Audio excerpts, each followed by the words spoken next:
ભાઈ, આ દારૂડિયાની હિંમત તો જુઓ, પોલીસ મથકની સામે જ બેવડો થઈને બેઠો છે।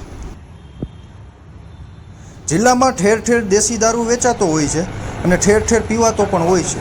ખૂણે ખાસ કે તો વેચાણ ચાલતું જ હોય છે, પરંતુ આ વખતે તો પોલીસ મથકની સામે જ દારૂડિયો બઠ્ઠો થઈને પડ્યો છે।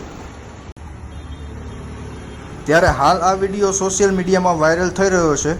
આ વિડીયો મોરબી સિટી એ ડિવિઝન પોલીસ મથકની સામેનો હોવાનું માનવામાં આવી રહ્યું છે।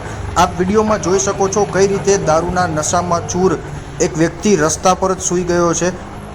આમ તો ગુજરાતમાં દારૂબંધી છે, પરંતુ આપ આ વિડીયોની અંદર જોઈ શકો છો કે ખુલ્લે આમ દેશી દારૂના નશામાં ચૂર આ વ્યક્તિ રસ્તા પર જ સૂઈ ગયો છે। ત્યારે ક્યાંક ને ક્યાંક જે પોલીસ છે ત્યાં દારૂબંધીના કાયદાની અમલવારીમાં ક્યાંક ચૂક ખાતી હોય તેવો ઘાટ હાલ મોરબી શહેરની અંદર ઘડાઈ રહ્યો છે।